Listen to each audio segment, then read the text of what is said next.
స్వర్ణ, ఇంత పొగరబోత్తనం మంచిది కాదు. మేమేమి లేనోళ్ళం కాదు చీర రవికలకి ఆశపడ్డానికి.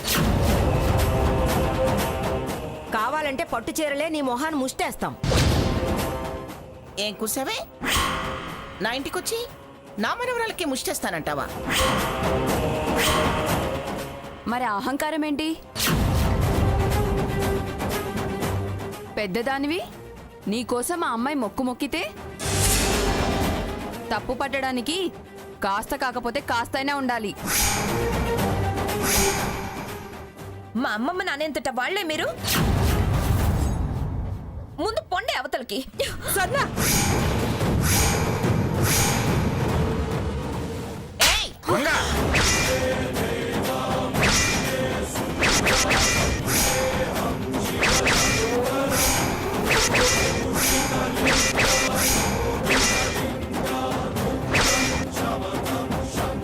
దాన్ని కొడతావే? అదేం తప్పు చేసింది?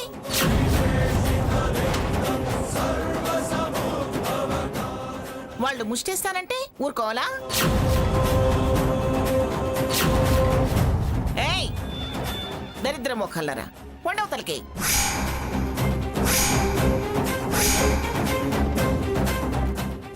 ఈ రాక్షస్ కోసమా నువ్వు మొక్కు మొక్కింది?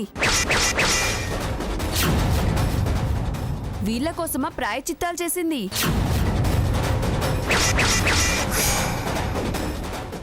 ఆగండి అమ్మా. లక్ష్మి, ఆ తాంబూలం ఎలా తీసుకురా.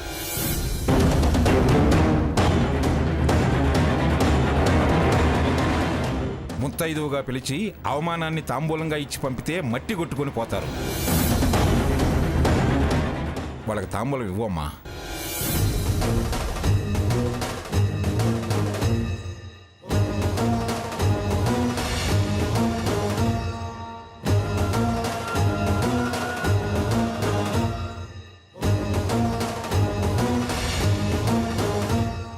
మీ శాంతమే వాళ్ళని కాపాడుతుంది.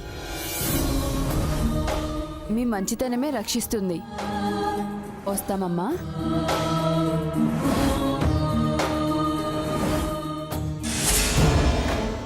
ముదిరింది మంగ, నీకు వ్యాధి బాగా ముదిరింది. మనుషులే కాదు, దేవతలన్నా లెక్కలేని తనం వచ్చిందంటే ఖచ్చితంగా నీకు వ్యాధి వశం తప్పింది.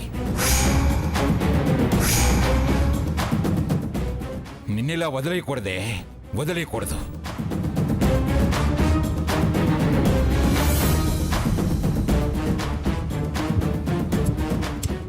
తల్లి పూజలు అయ్యాయి, పిల్ల పూజలు మొదలయ్యాయి.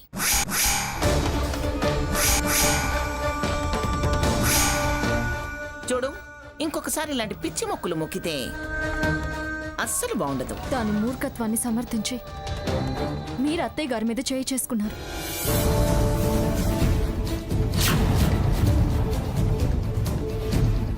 కానీ తాతయ్య గారు మీకు గౌరవం ఇచ్చి వెళ్ళిపోయారు. అది మంచికి పిచ్చికి ఉన్న తేడా. అంటే నాకు పిచ్చింటావా? అది నిర్ణయించాల్సింది మేం కాదు, వైద్యులు. చూసావా అమ్మమ్మ, నీకు పిచ్చి అంటుంది.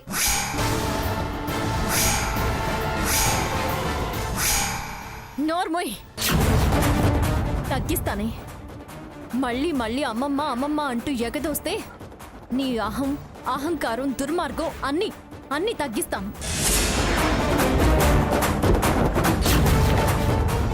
సహనాన్ని అలసిగా తీసుకోకు, నీతిని తక్కువ అంచనా వేయకు. పదండి అత్తయ్య గారు.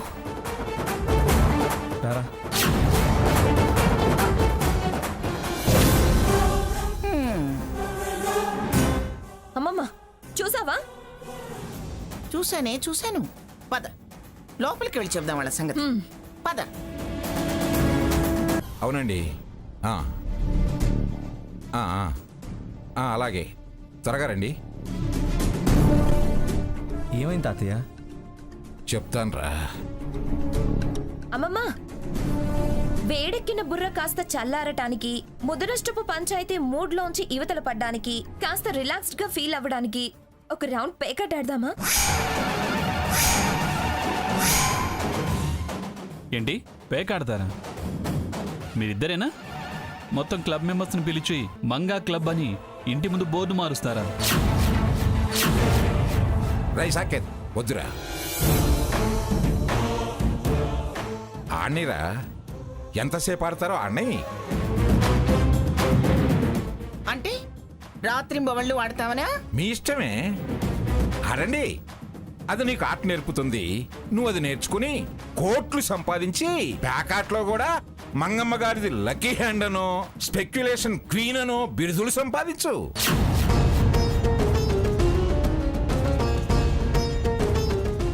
కట్టు మారింది, బొట్టు మారింది, పద్ధతి మారింది. ఇక నీకు అడ్డు లేదు, హద్దు లేదు. ఏమే, తను తలకట్టు మారిస్తేనే బొచ్చు కుక్కలా అదేంది అన్నావు. ఇప్పుడు అదే కరెక్టు, అప్డేటు, మోడర్న్ అని సమర్థించేలా ఉన్నావు నువ్వు. తనని ఈ డ్రెస్ ఏమిటి అసహ్యంగా అన్నావు. ఇప్పుడు అంతకన్నా షోకులు నువ్వు పోతున్నావు. తాగొస్తే ఇంటా వంటా ఉందా అని నీ మనవణ్ణి అన్నావు. సిగ్గు శరం లేదా అని నీ మనవరాలను అన్నావు.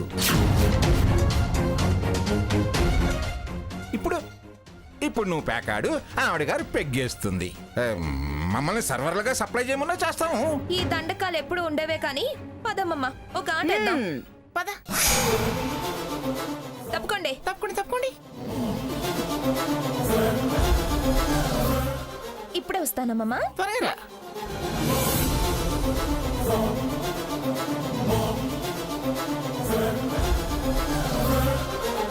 తప్పుకో. రేయ్, దుష్టులకు దూరముగా ఉండవలను. రా, రా, రా.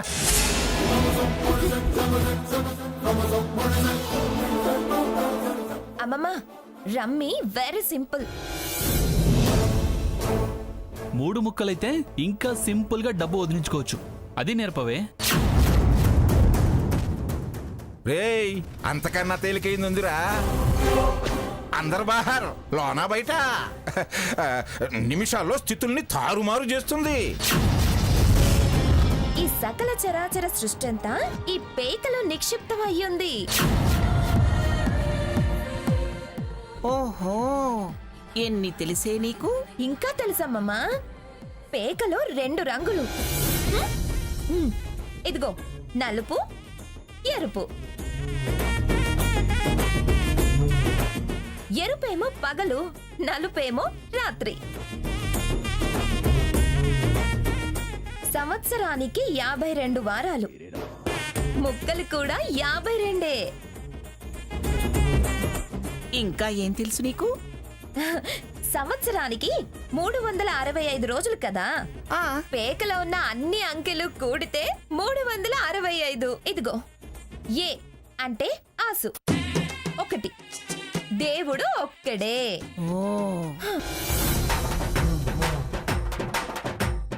మరి 10 ఏమిటి? దశావతారాలు. ఆహాహా, super, excellent. J for Jesus, Q Quran, K Krishna.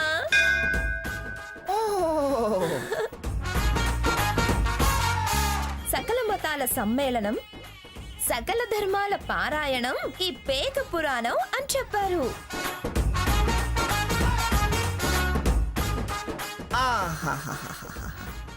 ఇది ఫాలో అయ్యి ఇది ప్యాకెట్ పారాయణం చేస్తూ నలుగురికి బోధిస్తుందేమో. పేకట రాయిళ్ళు ఈ స్పీచ్ విని ఇన్స్పైర్ అవుతారేమో. అతి తెలివి చూపించకు సీత. నేనేం మిమ్మల్ని అనలేదు అమ్మమ్మ గారు.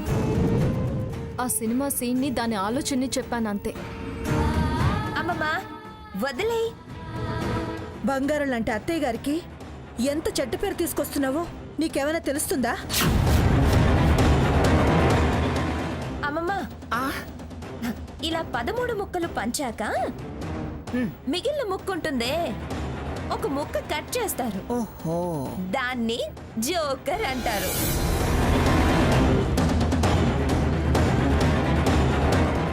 అవును, కట్ చేసి పక్కన పెడితే అది జోకర్. ఎలా అయినా వాడుకోవచ్చు. నానమ్మా, ఇప్పుడు నీది అదే పొజిషన్. రఘురామ్,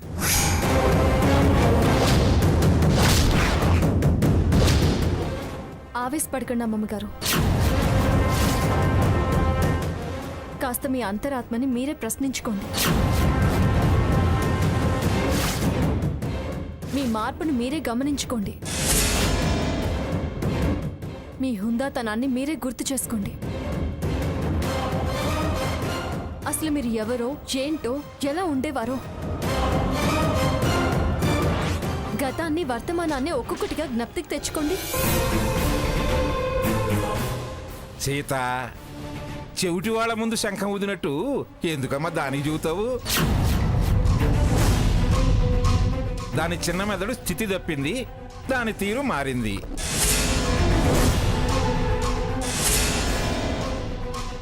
అదే ఆలోచించే స్థితిలో ఉంటే దాన్ని ఈ పరిస్థితిలో చూడాల్సిన పరిస్థితి మనకెందుకు వచ్చేది? ఏ రోగం ఎలా కుదర్చాలో వైద్యుడికి మాత్రమే తెలుస్తుంది. నమస్కారం అండి. నమస్కారం డాక్టర్, రండి, మీకోసం ఎదురు చూస్తున్నాం.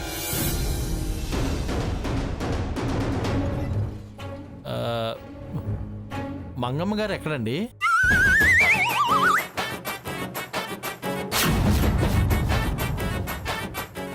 మానసిక వైద్యులు అని మిమ్మల్ని పిలిస్తే మతి తప్పిన వాళ్ళలాగా మీరు ప్రవర్తిస్తే ఎట్లా?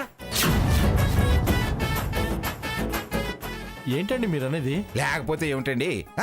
క్వీన్ ఎలిజబెత్ లాగా పిఠాపురం కీర్తి పతాకం అక్కడ దర్జాగా కూర్చునుంటే మంగమ్మ ఎక్కడ అని మమ్మల్ని అడుగుతారు ఏమిటండి?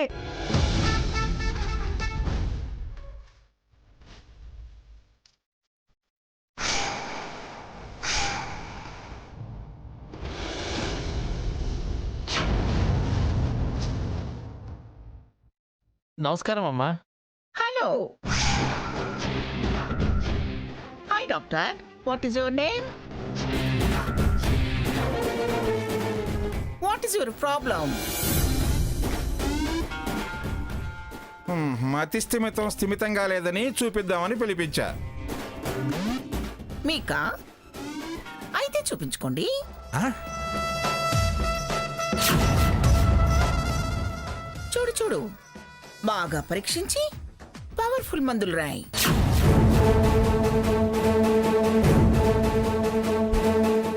నోరు బాగా లేస్తుంది,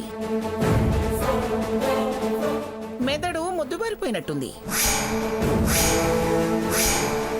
అరుపులు పైకి రాకుండా మంచి మందులు రాసివ్వు. వారు పరీక్షించాల్సింది నా మతిని కాదు, నీ మతిని, నీ మెదడుని. నీ పిచ్చి చేష్టలు పెచ్చుమీరుతున్నాయి కాబట్టే సైక్రియాటిస్ట్ని పిలిపించాను. కావాలంటే ఈఎన్టీని కూడా పిలిపిస్తాను.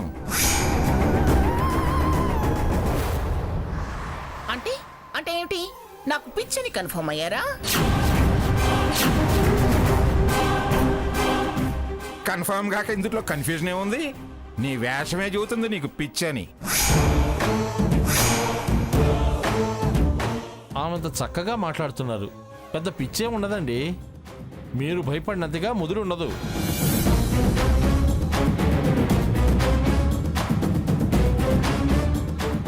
ఒకటి రెండు షాక్ ట్రీట్మెంట్లు ఇస్తే సెట్ అయిపోతారు. ఓయ్ ఇట్రా. ఏంటమ్మా? ఎవరికి రా షాకు? ఏమిట్రా సెట్ అయ్యేది?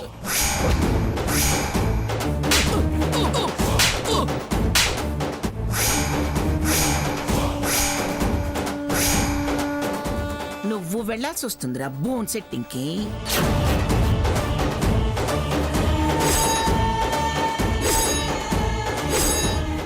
పోరా, పో ముందు అవతలకి. లేకపోతే నీ బుర్ర రాంకీర్తన పడుతుందిరా. వైద్యం అనేసి కాగితాలు ఎరుకు తినేవాళ్ళ మారుతావు. నువ్వు మరో సైక్రటిస్ట్ దగ్గర చూపించుకోవాల్సి వస్తుంది.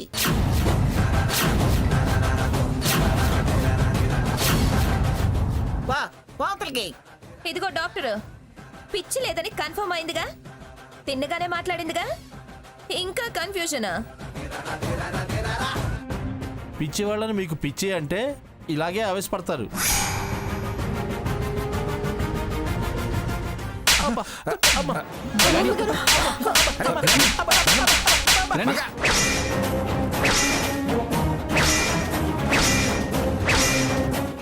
ఏం కూసావురా? ఎవరికి రా పిచ్చి? నాకేనమ్మా. Very good. నిన్నెవరు పిలిచారు? ఆయన పిలిచారు. ఓ, ఎవరికి పిచ్చుంది? ఆయనకి పిచ్చుంది. అది కరెక్ట్.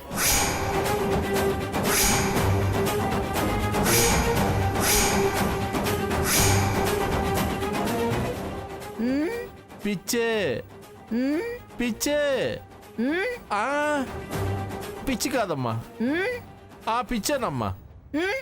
ఆ, లేదమ్మా, పిచ్చి లేదమ్మా. మరి నువ్వు? పిచ్చి డాక్టర్నమ్మా. ఎలా తెలుసు? నేను హాస్పిటల్లో ఉంటాను కదమ్మా. మరి నిన్నెవరు పిలిచారు? ఆ పిచ్చి ఆయన. వెళ్ళు పోయిక. రండి మీరు కూడా. అమ్మమ్మ, ఆవేశపడకు. నువ్వు ఆవేశపడి ఆరోగ్యం పాడు చేసుకోకు. ఏమయ్యా జగన్నాథం, ఇన్నాళ్ళు కాపురం చేశావు, నాకు పిచ్చిని పిచ్చి డాక్టర్ని పిలుస్తావా? పిచ్చి ఎక్కినప్పుడు పిచ్చి డాక్టర్ని పిలవక పశువుల డాక్టర్ని పిలుస్తారా? ఆ? ఇదిగో. ఏంటి ఇదిగో అదిగో అని పెద్ద గుడ్డు రూతున్నావు. ఇలాగే చెయ్యి, మొత్తం వైద్య బృందాన్నే పిలిపించి వ్యాన్లో ఎక్కించి పంపిస్తా. పిలు, ఏది పిలు చూస్తాను, పిలు చూస్తాను. నువ్వు ఇలాగే చెయ్యి చెబుతాను. అమ్మమ్మ, నువ్వు ఊరుకో, వద్దాగు. నీ మూడు పాడు చేసుకోకు. వీళ్ళంతా కూడబలుక్కొని ఒకరి తర్వాత ఒకరు పిచ్చి పిచ్చి అంటూ నిజంగానే పిచ్చెక్కించాలని చూస్తున్నట్టున్నారమ్మమ్మ. వాళ్ళ మాటల్ని చేతల్ని పట్టించుకోద్దామమ్మా. పద వెళ్దాం. ఇదిగో. ఏంటి ఇదిగో అదిగో అని పెద్ద గుడ్డు రూతున్నావు. ఇలాగే చెయ్యి, మొత్తం వైద్య బృందాన్నే పిలిపించి వ్యాన్లో ఎక్కించి పంపిస్తా. పిలు, ఏది పిలు చూస్తాను, పిలు చూస్తాను. నువ్వు ఇలాగే చెయ్యి చెబుతాను. అమ్మమ్మ, నువ్వు ఊరుకో, వద్దాగు. నీ మూడు పాడు చేసుకోకు. వీళ్ళంతా కూడబలుక్కొని ఒకరి తర్వాత ఒకరు పిచ్చి పిచ్చి అంటూ నిజంగానే పిచ్చెక్కించాలని చూస్తున్నట్టున్నారమ్మమ్మ. వాళ్ళ మాటల్ని చేతల్ని పట్టించుకోద్దామమ్మా. పద వెళ్దాం. తీసుకెళ్ళవే. ఇక్కడుంటే ఎప్పుడైనా ఏ క్షణానైనా తన మార్పు మీద తనకి ధ్యాస రావచ్చు. ఆలోచనలో పడొచ్చు, ఆలోచించినా ఆలోచించవచ్చు. సీత, ఏ పోవే. నీ అదిరింపులకు బెదిరింపులకు భయపడే రోజులు ఎప్పుడో పోయాయి. చిక్కిన పద్మవ్యూహం నుంచి సేఫ్గా బయటపడేయడమే. మీ నాటకాలు తిప్పికొట్టి విషాన్ని కక్కించడమే. ఏమిటే, ఎవరి విషయం నువ్వు కక్కించేది? మీకు ఎవరైతే ఎక్కించారో వాళ్ళ విషాన్ని కక్కిస్తాను. మీ విషాన్ని దించేస్తాను. సీత, వద్దమ్మగారు, వద్దు. వెళ్ళండి. మీకు మానసిక ప్రశాంతత చాలా అవసరం. తీసుకెళ్ళు.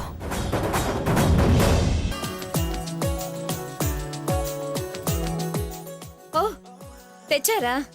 మీకోసమే వెయిట్ చేస్తున్నాను. ఏమిటి స్వర్ణది? మీకు చెప్పడం మర్చిపోయాను అమ్మమ్మ గారు. ఇది వాషింగ్ మెషిన్. ఓ, మీరు ఇప్పుడు designer saris, work saris, costly saris కడుతున్నారు కదా. మరి కాస్ట్లీ శారీస్ అందులో ఉతికితే పాడైపోతాయేమో. ఈ వాషింగ్ మెషిన్ జర్మనీ టెక్నాలజీతో తయారు చేసింది. కాస్ట్లీ చీరలు కూడా ఇందులో వేసి ఉతకచ్చు. ఓ, ఏమి పాడవవు. Very nice. అత్తయ్య గారు, మన ఇంట్లో ఆల్రెడీ 2 వాషింగ్ మిషన్లు ఉన్నాయి కదా, మళ్ళీ ఇది ఎందుకు? ఇంట్లో ఉన్నవి మామూలు వాషింగ్ మెషిన్లు. ఇది బాష్ కంపెనీ వారి జర్మన్ టెక్నాలజీ వాషింగ్ మెషిన్. శభాష్ స్వర్ణ, నువ్వు నా గురించే కాకుండా నా కాస్ట్లీ శారీస్ గురించి కూడా చాలా జాగ్రత్త తీసుకుంటున్నావు. అత్తయ్య గారు, స్వర్ణ గురించి మీకు తెలుసు కూడా ఎందుకలా చేస్తున్నారు? స్వర్ణ గురించి నీకంటే నాకే బాగా తెలుసు. నువ్వు సైలెంట్ గా వచ్చిన దారినే వెళ్ళు. ఇది ఎంత బాగుంది కదా?